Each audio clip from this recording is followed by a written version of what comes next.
Hello बच्चों। बेटा आज हो गई है 2 फरवरी और आपका पेपर है 20 फरवरी को। मीन्स कि only 18 days are left for your exam. तो केमिस्ट्री के इम्पॉर्टेंट टॉपिक्स जो हैं वो मैं डाल चुका हूँ। आज हम लोग बात कर लेते हैं बायो के कुछ इम्पॉर्टेंट टॉपिक्स की। Important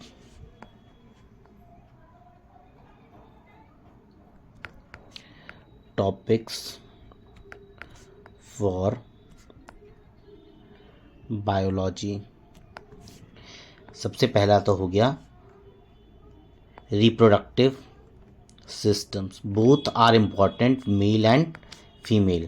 They are labeling the जो पार्ट्स हैं उनके फंक्शंस बहुत इम्पोर्टेंट है। इस चैप्टर में difference between sexual and asexual reproduction. इसके अलावा इसी चैप्टर में की अगर मैं बात करूं तो मेथड्स ऑफ कॉन्ट्रासेप्शन, कोई भी methods of contraception and their principle, surgical procedure, mechanical barriers, सब इम्पॉर्टेंट हैं। Methods of contraception and there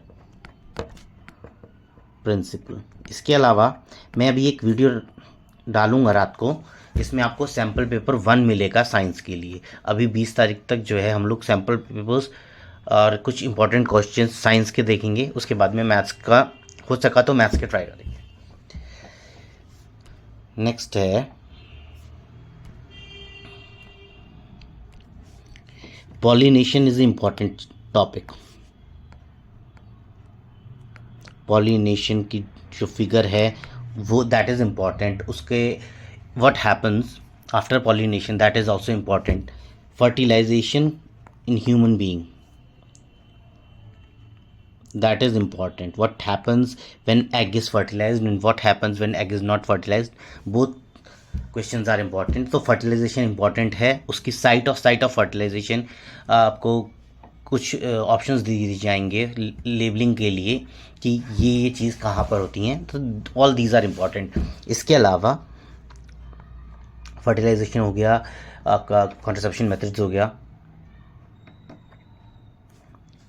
most important इस बार के लिए लगता है regeneration and fragmentation.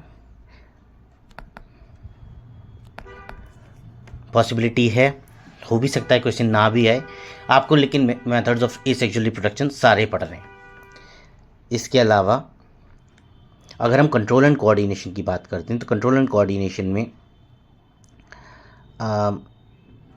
Phyto hormones, जो प्लांट हार्मोन्स आप लोगों ने पढ़े हैं, उनके फंक्शंस सब आएंगे। Increase in shoot by auxin, most important topic. Diagram of nervous tissue, आपकी बुक में 2 डायग्राम दे रखे हैं नर्वस टिश्यू के। एक तो डेंड्राइट एक्सन वाला है, दैट इज़ इंपॉर्टेंट, और उसके बाद में छोटा डायग्राम नीचे ही दिया हुआ है जिसमें कि न्यूरोमस्कुलर जंक्शन वगैरह, कैपिलरीज वगैरह दिए हुए हैं, तो वो भी इंपॉर्टेंट है। दोनों में से कोई भी लेबलिंग के लिए आ सकता है। देखिए डायग्राम्स लेबलिंग के लिए कोई सा भी आ सकता है। Glands, endocrine and exocrine glands, और फीडबैक मैकेनिज्म।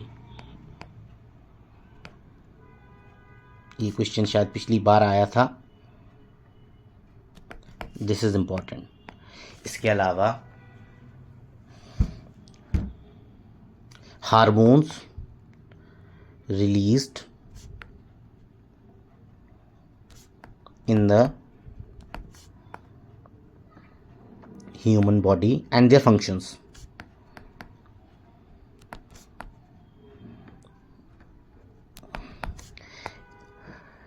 लाइफ प्रोसेस की मैं बात करूँ तो लाइफ प्रोसेस में all the systems, digestive, respiration, excretory, and the fourth one is circulation. Circulation is very important, बहुत बार पूछा गया है। इस बार के लिए लिम्फेटिक सिस्टम भी बहुत ज़्यादा इंपॉर्टेंट है।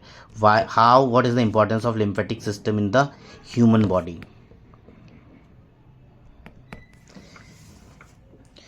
बात कर लेते हैं आवर एनवायरनमेंट के बारे में। तो आवर एनवायरनमेंट में जो है, एक तो आपका traffic level,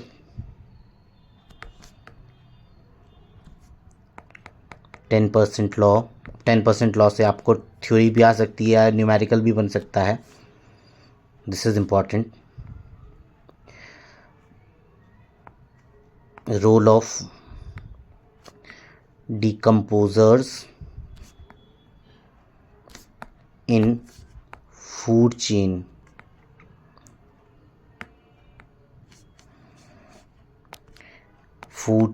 and food web, food chain versus food web, और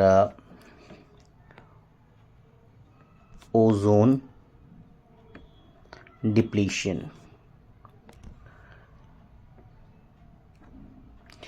वेस्ट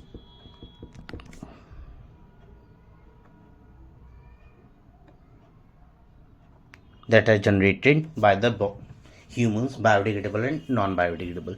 सो ये सारे के सारे कुछ टॉपिक्स हैं जो आपके बायो में कवर आप लोगों को ज़रूर करने। इसकी लास्ट टॉपिक जो है दैट इज़ हेरिडिटी। हेरिडिटी ज़्यादा बड़ा चैप्टर नहीं है। हेरिडिटी के लगभग सारी चीज़ें इंपॉर्टेंट है। जो फ्लो चार्ट है, flow chart is very important है। हेरिडिटी काफ़ी बार पूछा गया है। Flow chart for sex determination